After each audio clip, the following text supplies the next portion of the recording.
welcome back to Whispers in the Dark. Close the curtains, turn down the lights, and settle in for a tale of love, vanity, betrayal, horror, and a promise that should never have been spoken aloud. Now let's begin. He was an artist.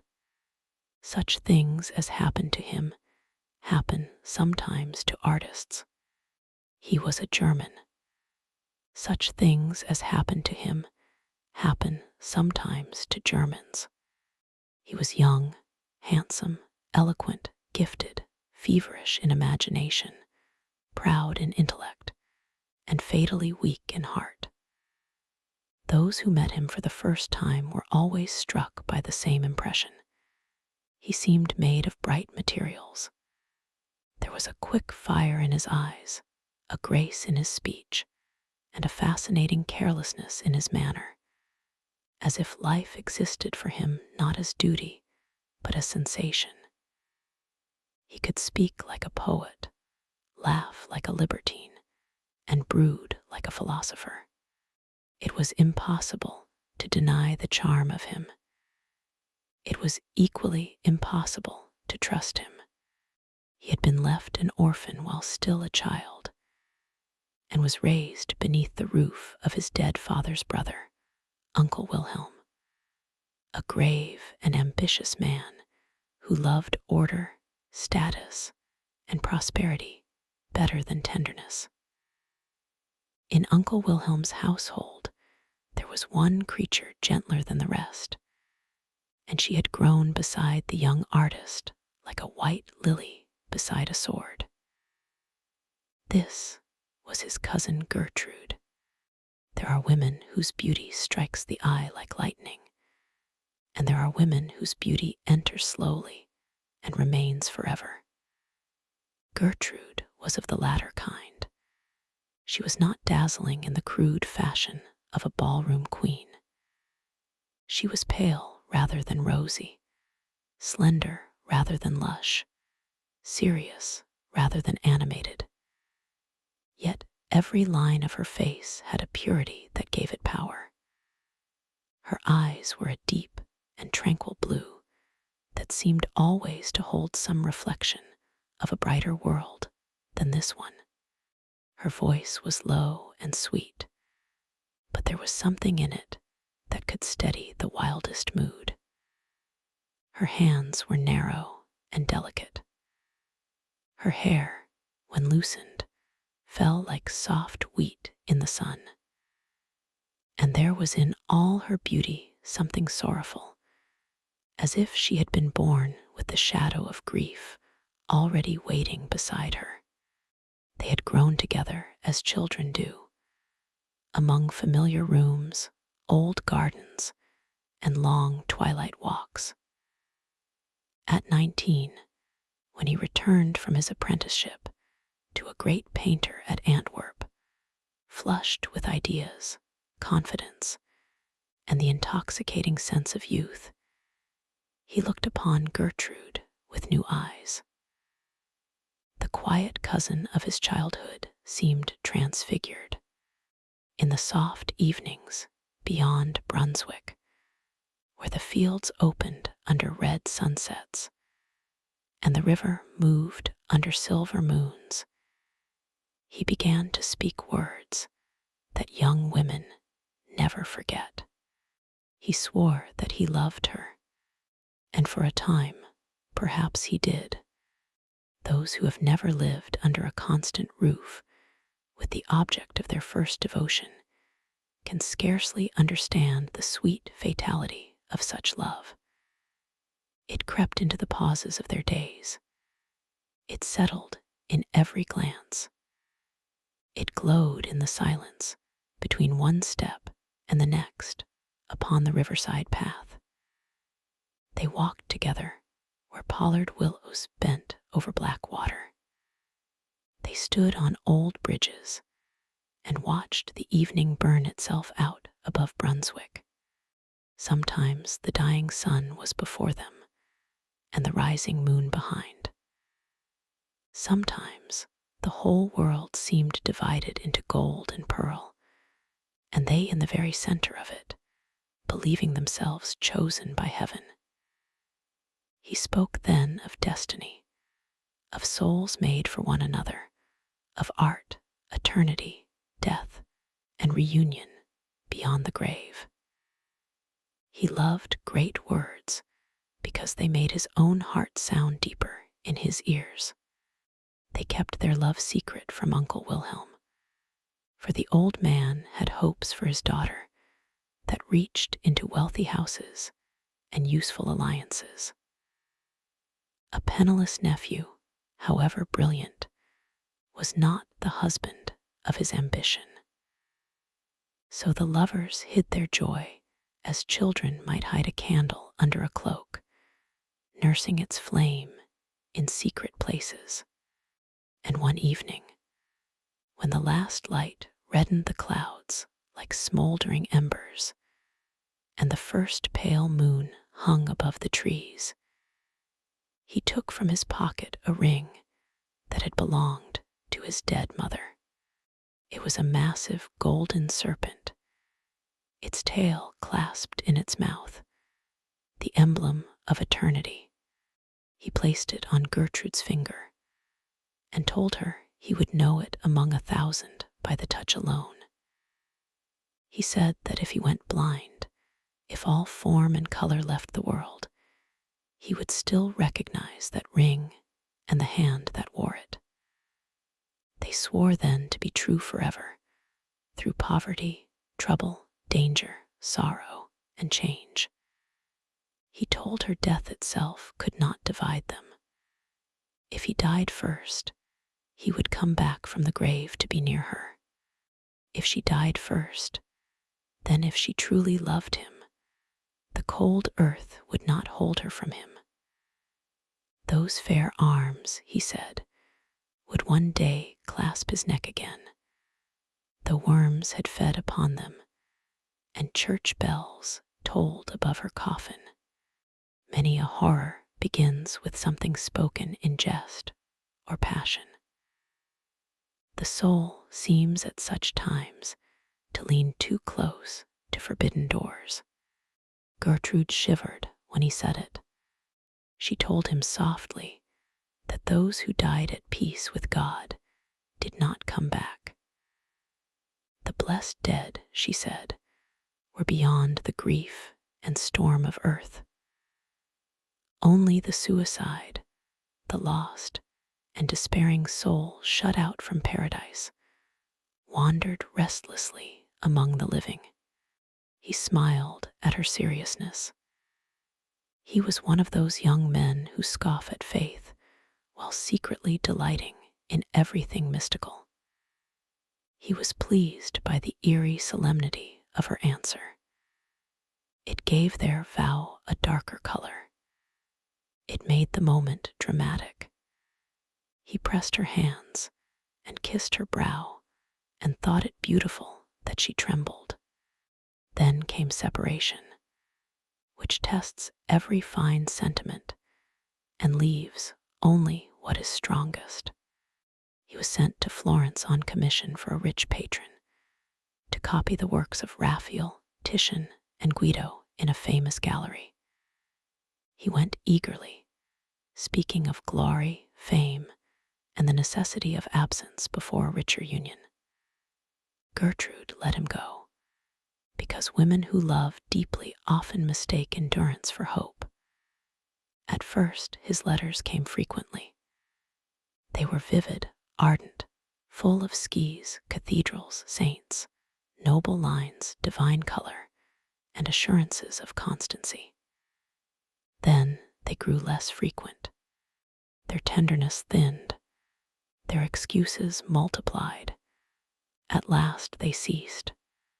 There is a peculiar agony in the slow dying of correspondence. Each day becomes an instrument of torture. Each footstep in the street seems a possible messenger. Each silence feels unnatural, then ominous, then final. Gertrude walked again and again to the little post office where she expected his letters.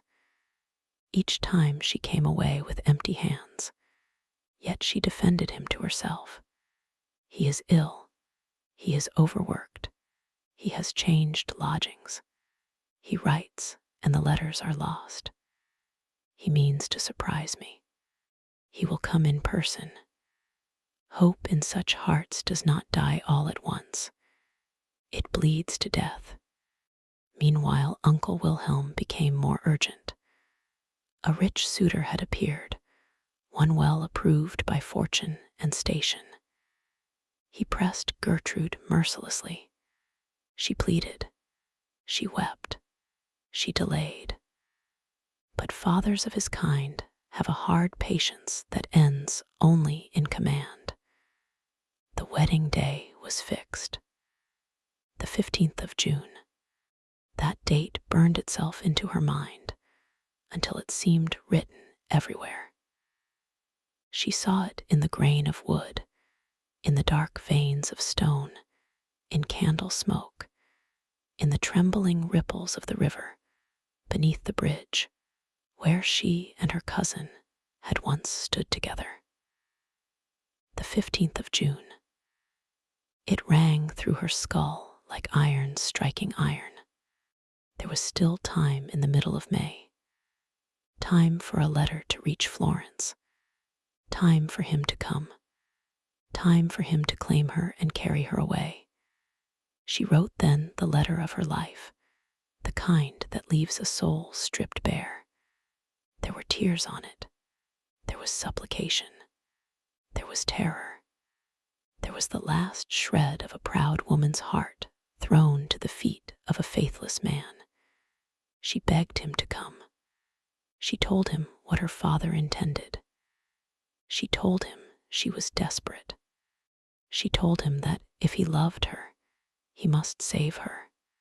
He received the letter in Florence. He did not come, for by then another face had occupied his thoughts. A young Florentine woman, dark-eyed and supple, had sat for him as a model. Her beauty was of the warm and earthly kind, quick to kindle the senses and quicker still to fade. But that was enough for him. His fancy, which he often mistook for feeling, had turned toward her. Gertrude, so constant, so trusting, so far away, had become an obligation. He no longer wished to fetter himself with a wife. He told himself that if a rich suitor wanted her, so much the better. He told himself she would be more comfortable, more secure, perhaps even happier. He called his selfishness wisdom, as selfish men often do. So he delayed his journey, intending to return only when the wedding was over. And he could present himself with graceful indifference, a smiling cousin greeting a smiling bride, while he lingered beneath the Florentine sky. Gertrude waited through the final days of hope. At last came the 14th of June. For the last time, she went to the post office. For the last time, she asked if there was a letter. For the last time, she heard there was none. That night was hers alone. For with morning would come the bridegroom, the ceremonies, the witnesses, the irrevocable surrender of her life. She walked not toward home, but through narrow streets, and out toward the lonely bridge where she had once stood beside her betrothed. The stars were above her. The river beneath was black and slow. There is no witness to the last thoughts of a suicide except the darkness. Whether she prayed, whether she wept, whether she spoke his name, no living creature can say. But before dawn, the water had closed above her. On the 15th of June, he entered Brunswick. He came by the very bridge where she had stood the previous night. There was nothing in his appearance to suggest tragedy or remorse. He strolled with a great rough dog at his heels, a Newfoundland named Leo, massive and shaggy, with patient, intelligent eyes. The young artist's meerschaum pipe sent blue smoke curling around his head. He had a sketchbook under his arm. He was in one of those agreeable moods in which an egotistical man admires his own composure.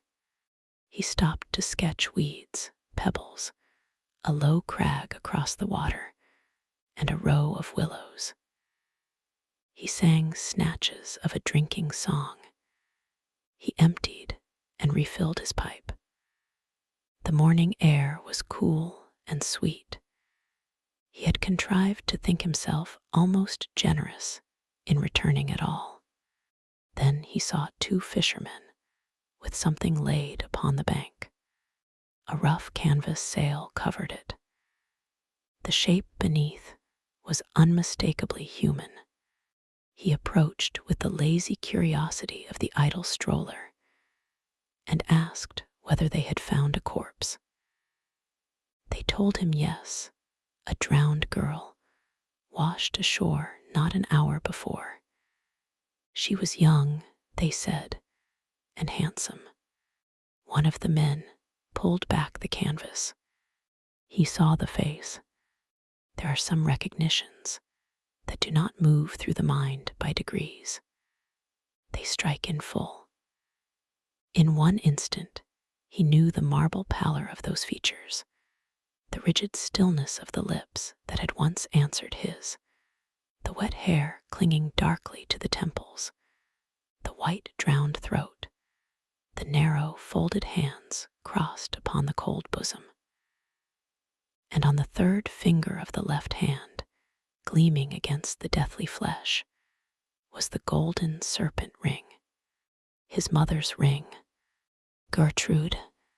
If he had touched her then, he would have found the skin swollen by the river and chill as stone from a tomb. The lashes, once golden, lay wet against her cheeks. A little thread of river weed clung to one sleeve as if the water itself had tried to keep her. Her lips had taken on that terrible bluish hue which belongs to drowned things. The face was not disfigured. That made it worse. Death had not mangled her. It had merely emptied her. The resemblance to sleep was an obscenity. Something burst within him then, though not his conscience in any noble sense. Rather, it was the shock of seeing consequence with his own eyes. His breath came short. The riverbank spun around him. The morning sun seemed suddenly lurid, like a fire in hell. He understood in a flash that she had died the night before, alone, desperate, and faithful to the memory of a man already false to her. He fled. He did not fall on his knees. He did not go to Uncle Wilhelm. He did not claim the dead. He did not follow the corpse to any church or grave.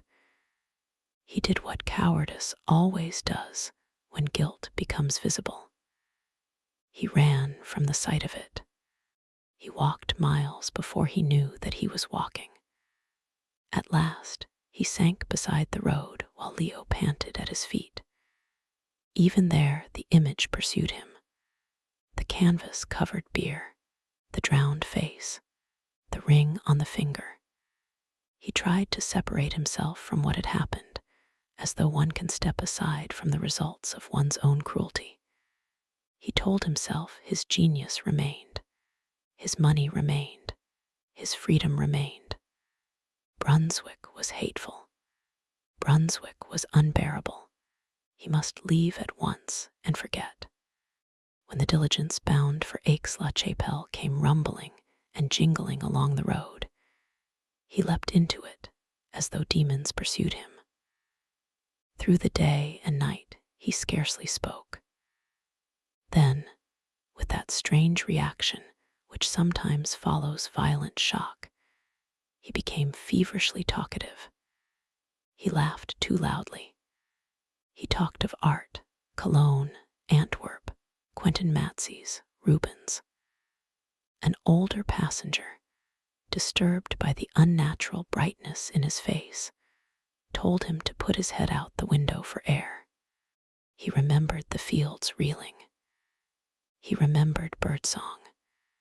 He remembered falling heavily to the floor of the coach.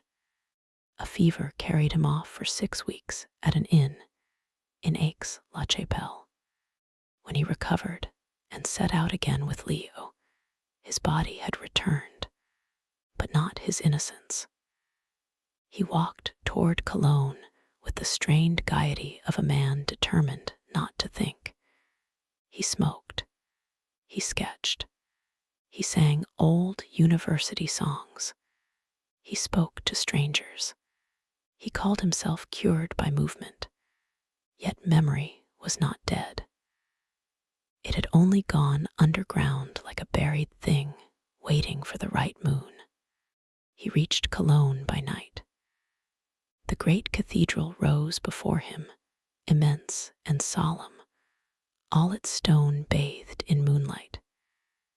Its towers were like frozen prayers thrust upward into a heaven that did not answer. Bells chimed the hour. The square lay broad and pale. Leo sat beside him, calm and heavy, his dark fur silvered at the edges. The artist looked upon the cathedral with his old professional hunger for form and grandeur. For a few moments, he was absorbed. He forgot Brunswick. He forgot the river. He forgot Gertrude.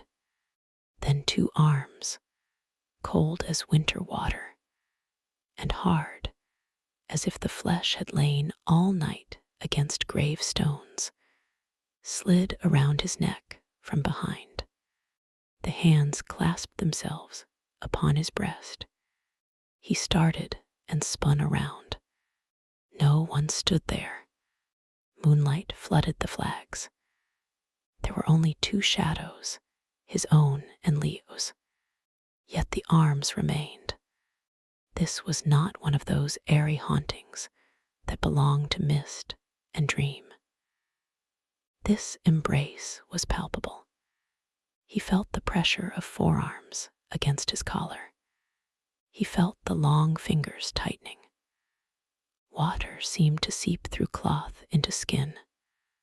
A mortal chill entered him, as if the cold had fingers of its own, and those fingers were searching for his heart. He seized the invisible hands, trying to wrench them apart. They were small. They were woman's hands. They were wet, and on the 3rd finger of the left hand, beneath his own frantic grasp, he felt the smooth curve of the golden serpent ring. Then he knew it was Gertrude, not merely her memory, not merely remorse dressed in imagination, but Gertrude as she had promised such spirits return. Dead, lost, unforgiven by heaven, come back from the river and the grave to claim the pledge he had spoken in love and broken in lust. He cried out to Leo. The great Newfoundland sprang upward, placing his paws against his master's shoulders, as trained dogs sometimes do in play. But the animal touched something. His body stiffened. A howl burst from him, so hideous and human in its terror that the sound seemed to tear the moonlight itself. He recoiled violently and slunk away, moaning deep in his throat, his eyes fixed on the empty air around his master's neck. A watchman, hearing the dog, came hurrying across the square. In the instant that living human presence arrived, the arms vanished. The artist, shaking from head to foot, drenched in cold sweat, yet with the marks of no visible hand upon him, clutched at the watchman, and nearly dragged the astonished man back to the inn. He thrust money upon him, begged him to stay, raved incoherently, and sat through the remainder of the night listening for footsteps that never sounded and feeling upon his skin the remembered pressure of the dead embrace. From that hour, he feared solitude more than any man fears prison. He made acquaintances everywhere. He shared rooms with students. He lingered in crowded public rooms. He entered taverns merely to be among voices. If his companions rose, he rose. If an inn parlor emptied for a moment, he fled into the street. People began to notice him. They exchanged glances. Some laughed. Some whispered that the handsome painter had been touched in the brain. But all his efforts availed nothing. The dead are patient. Once in an inn-common room, he believed himself safe among smoke, cards, mugs, and voices. Yet one by one, the others drifted away. A servant went to fetch wood. A guest stepped outside. A sleepy clerk disappeared behind a door. For only a moment, the room was empty. In that moment, the cold arms returned. No sound announced them. One instant, he was alone beside the hearth. The next, there came that hideous clasp from behind, not hurried, not violent, but inevitable, like the settling of chains around a prisoner. He felt the wet fingers interlace over his heart. He smelled not perfume, not grave mold, but the faint, sick odor of river water kept too long among weeds and mud. Leo, who had lain near the fire, lifted his head and saw whatever dogs see. With a cry of abject misery, he crawled backward under a bench and would not come out for hours. After that, the artist abandoned Cologne. He traveled on foot because his money diminished. He went with hawkers, peasants, laborers, anyone. He addressed strangers on the road. He accompanied men far out of his way rather than stand alone for 5 minutes at a crossroads. By day, he forced cheerfulness. By night, he slept in kitchens close to the fire among pots, smoke, stable smells, and the breathing of others. Yet no precaution could save him forever. There were lanes where even companionship lengthened and broke apart. There were dawns before the inn awoke. There were turns in the road, privies behind stable walls, lonely corners by wells and sheds. Always when he was alone, she came. The pattern never changed. First a sudden drop in temperature, as if all warmth were being quietly removed from the air. Then a heaviness at the back of the neck. Then the stealthy gliding pressure of arms closing around him. Sometimes the fingers clasped upon his chest. Sometimes they crossed beneath his throat. Once he thought the invisible cheek rested for a second against his own, and the skin felt puffed, icy, and damp, like flesh soaked too long in water. Sometimes when he tore at the hands, he fancied he felt the flesh yielding strangely, swollen and soft, not with life, but with corruption. The nails seemed harder. The ring was always there, always, and though he could never see her, he began to imagine what form accompanied those arms. He pictured the drowned body rising from black water at midnight, garments streaming, hair dragging like weed, eyelids opening beneath the river. He imagined the feet leaving prints of slime in churchyards.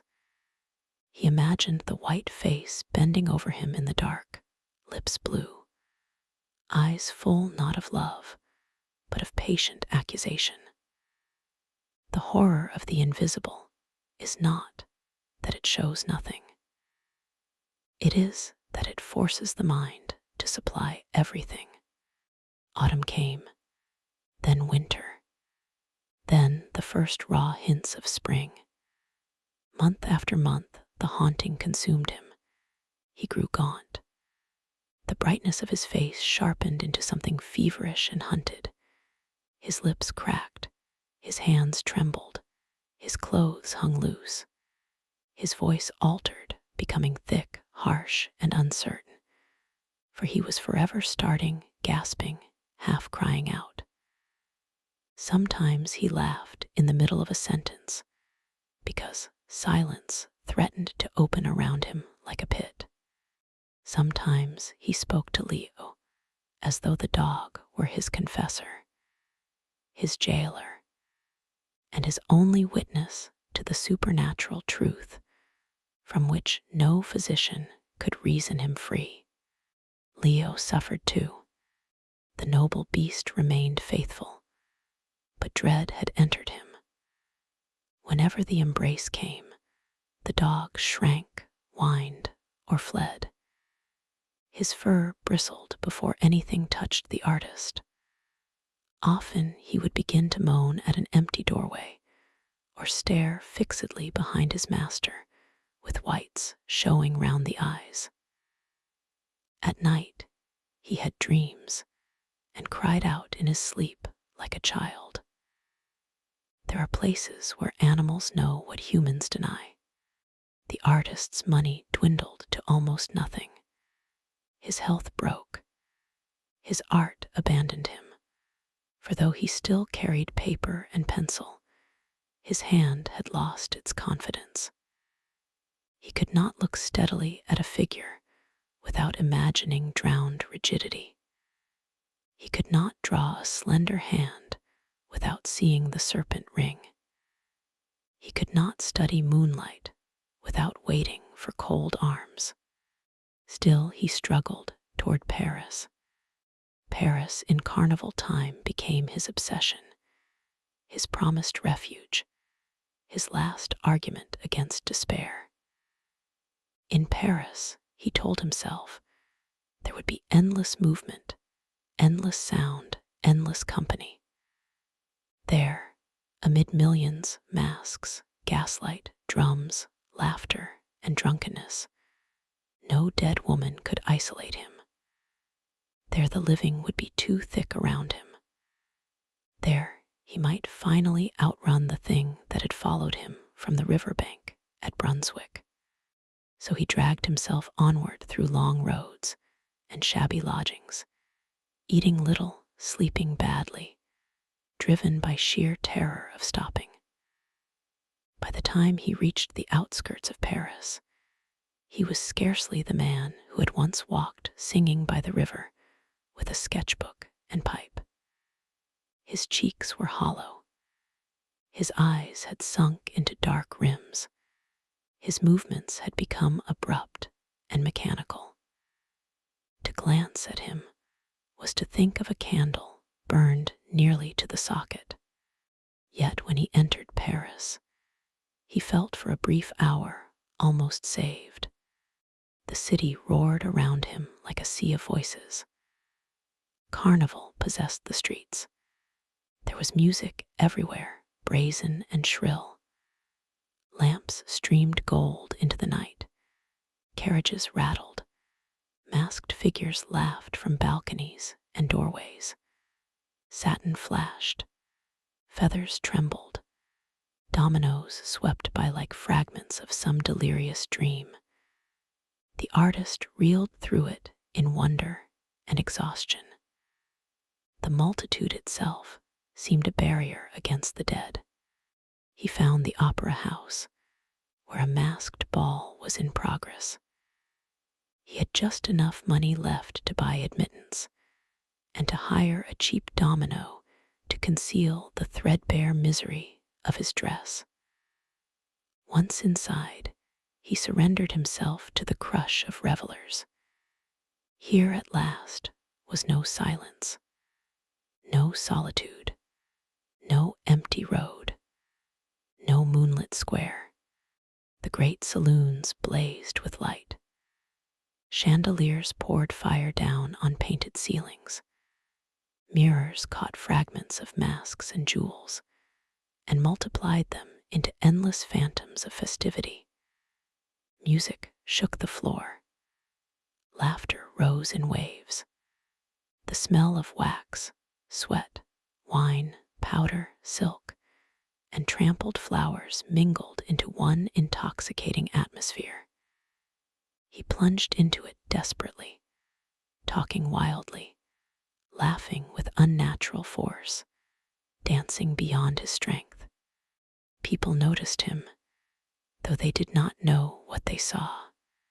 They pointed and said some drunken student had lost his reason. He had not moistened his lips since noon of the previous day, and still he would not drink. His throat burned. His voice had become hoarse and broken. But in the frenzy of motion, he thought for a while that his old gaiety had returned. A bright-eyed woman hung upon his arm, laughing under her costume. They danced. They whirled through crowded figures. The little masker held to him more heavily as the hours advanced, and he, already near collapse, clung to movement as a drowning man clings to driftwood. There's a point in all night festivals when ecstasy curdles. Wax gutters, paint cracks, finery wilts. Human faces beneath powder reveal their fatigue and age. Laughter turns coarse, then thin, then vacant. One by one, the dancers fall away. This is the hour when ghosts would choose to walk, for pleasure itself begins to resemble corruption. So it was that night. The chandeliers began to die one by one. The brilliance of the hall sank into a dim pallor, neither night nor dawn. Decorations that had glittered now looked bleached and exhausted. Through half-opened shutters crept the first cold gray of morning. The orchestra had ceased. Somewhere far off, a servant dragged something across the floor. The great rooms emptied. Couples disappeared. Masks drooped. Footsteps retreated into corridors. Still he danced. The little woman remained on his arm, but heavily, strangely, more like a burden than a companion. Her weight dragged against him. Her laughter had ceased. He turned to look into her face. The brightness of her eyes was fading. He stared again. Her cheeks were whitening far beyond the natural pallor of fatigue. Again, the features were becoming indistinct, as though a veil of shadow were passing over them from within. The eyes sank. The mouth sharpened. The flesh itself seemed withdrawing. He blinked wildly and looked once more. There was no woman on his arm, no bright-eyed masker, no living partner, only emptiness beside him in that vast saloon, and the echo of his own staggering steps. Then, in the appalling stillness, he heard the beating of his own heart louder than any music, and around his neck, tightening from behind, with the calm certainty of doom fulfilled, came the cold arms. They were colder than ever before. not merely the chill of water now, but the absolute cold of the grave, as if deep earth and black river and winter night had all poured themselves into those dead limbs. The hands clasped over his breast. He seized them, but his own fingers slipped on a clammy surface. He felt the swollen joints. He felt the serpent ring. He felt, or believed he felt, loose strands of soaking hair brush against the side of his face. The embrace drew him backward and around. He whirled without music. His boots scraped the floor in a grotesque dance for one. He tried to cry out. Nothing came but a rattle from his throat. He looked behind him. There was nothing visible in the pale room, yet the pressure increased.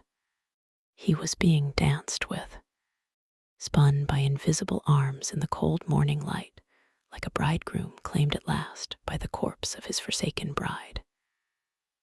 Around and around he went, stumbling, dragged, half supported, half strangled. The hall seemed endless.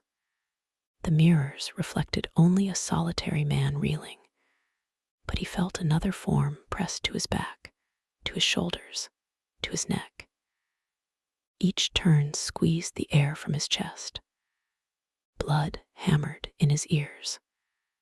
The ring bit against his hand as he clawed at the dead fingers. He could not break free. No more than a man can wrench himself free from his own sin once it has taken bodily shape. Who says he had no partner? The dead hands held him. The dead arms bore him through one last polka.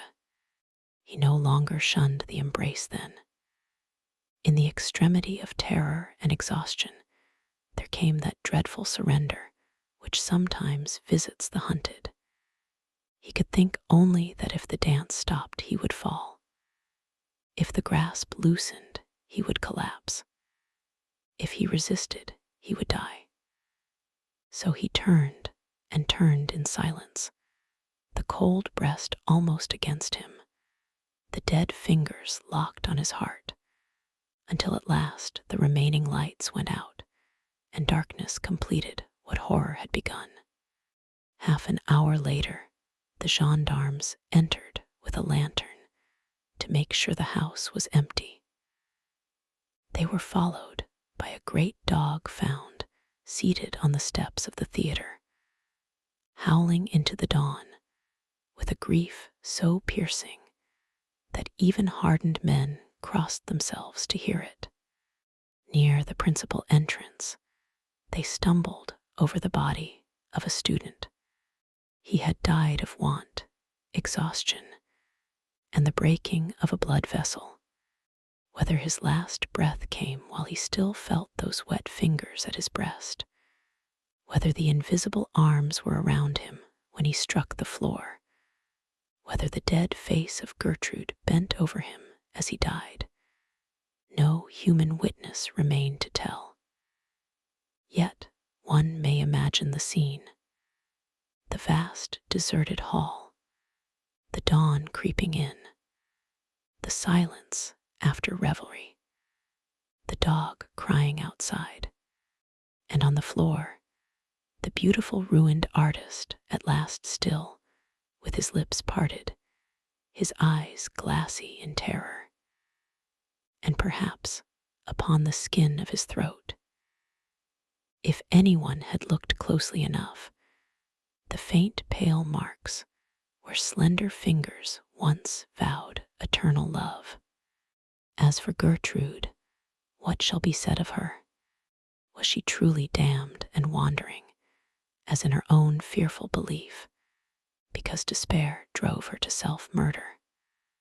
Was she a spirit of vengeance, faithful even in wrath? Was she merely the living shape of his guilt, so intense that it clothed itself in touch and cold and weight? Those who prefer reason may choose reason. Those who prefer terror may choose terror. But the old promise spoken on a moonlit evening was answered word for word. Death did not part them. The cold earth did not hold her. Those fair arms did clasp his neck again. And perhaps that is the darkest part of all. Not that the dead can return, but that they may return exactly as invited. So if ever you stand beside black water beneath a summer moon, do not speak lightly of eternity. Do not make oaths to satisfy the vanity of the hour. Do not call love back from the grave unless you are prepared for what may answer. Some promises do not perish when the heart that made them rots away. Some broken vows float upward through mud and river weed and follow the traitor step by step, city by city, season by season, until at last there is nowhere left to flee. And if one night, in a crowded room or a lonely street, you feel two hands settle over your heart, and those hands are colder than winter, wetter than rain, and patient as the dead, pray that you have kept faith with the living. That is the tale for tonight. Thank you for listening. Subscribe and like the video for more. Until next time, good night. Whispers of a love so true, painting dreams of me and you. And I'll hold you close in this moment.